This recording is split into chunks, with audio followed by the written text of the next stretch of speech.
make it kind of come up. Like I said, it's better to leave material and file it down than mess up and cut too much material off right from the get-go. So material I needed to remove off the grip to get it to look like this, where it'll accept a Glock 26 mag. So you still have the benefit of having a regular Glock 19 slide. It's kind of what I would call a hybrid. You got a Glock 19 slide, but if you're wanting to conceal carry, you got a Glock 26 magazine, so you got less sticking out the bottom. And one other modification, and I need to do some more finish work on that and get that a little smoother. It's not bad, but if I can get some, I need to get some 600 and 1000 grit sandpaper and smooth that out in a little WD-40, and it'll look like the rest of it. But any of you who have one of these Polymer80 frames knows that there's just enough difference between it, partially the trigger guard and the 1913 Picatinny rail.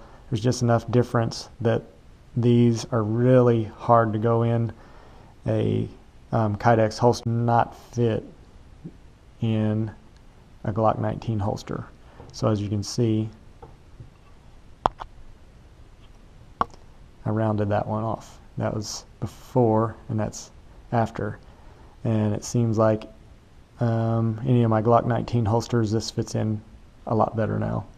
And it's still a little more snug than a Glock 19, which I think is because of this full Picatinny rail on it. So I'm not sure if there's anything else I need to add. I'll post this. If you got any questions, be sure and ask. But when I go to cut the line, as you cut right below the line, you're going to leave them enough material that you can file and use a Dremel, whatever tools you choose. I used a file, so I didn't take too much off at a time. But once you cut that off, then I'd probably start here on this front tang and cut across here back to here, and then it's a matter of cutting this out. And like I said, leave the lines if you can. Once you get all that rough cut out, you can take this with this extension on there, push it up, release. So you're going to push it up in there and have to push it in and kind of fit it and file on the places where it's hitting until it will go up, and you'll eventually get where you can like push real hard and it'll click in and catch, but it'll be so stiff, you know, it'll really take some effort to push on the mag release for it to pop out. But if you take your time, you look at this one and kind of do some filing around the edges, smooth everything out, eventually you'll put it in and it'll slide in and click. As 18 magazine, you can use it still, so essentially still a Glock 19. You got your full 15 rounds, or if you want to try and conceal it,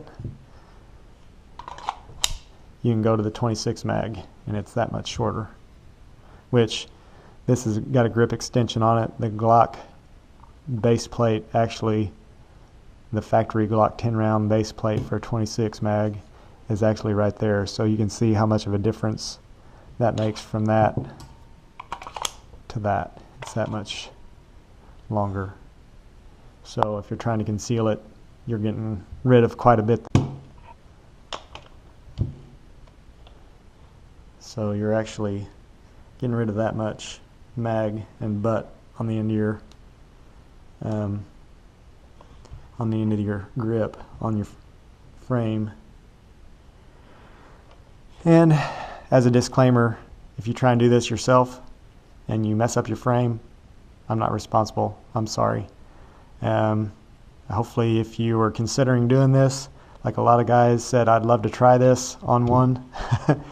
If you've got one that's functioning already, I'd almost pay the. All I did was change the slide from one to the other, and eventually I ended up getting another slide and an complete upper setup. So I have 2 guns now. But this actually started off. This is a Got a Glock 23 slide on it, and it's a lone wolf slide. See if I can get it on. Oh, better drop the mag first. Glock 23, and I actually have a 9mm conversion barrel in it. But the first one I built, just a little bit of background, I got to thinking, then I just bought a 9mm conversion barrel, and I think I'm actually running a 9mm ejector in it. So this is a Storm Lake 9mm conversion barrel, Lone Wolf slide. I think I've got a Lone Wolf recoil rod in this, guide rod, I'm sorry.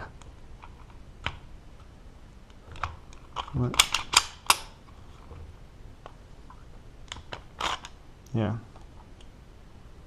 you can see that. Flat spring. More about it. This is a Swenson slide I bought off of Midway, USA, and that's actually a heavy armor division 9mm barrel. It's a jeweled barrel. I kind of liked the way it looked. I thought it looked pretty cool.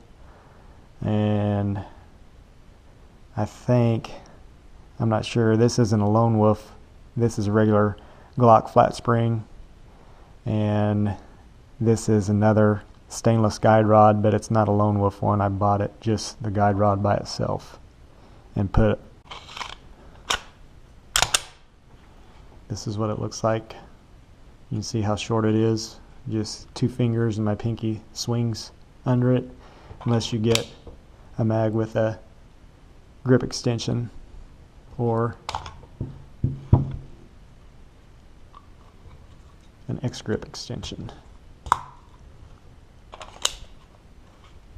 And that's what it looks like in my hand with that X grip extension. I think it actually feels better with the X grip extension on it because it's slightly rounded on the butt. It feels like it fits my hand a little bit better than what it did. And good luck. If you want to do it, just take your time. Like I said, do not cut on the lines. Leave material, if anything, and you can always file it to fit the Glock 26-19 extension. Okay? Well, good luck, and wish you guys the best. Thanks for watching.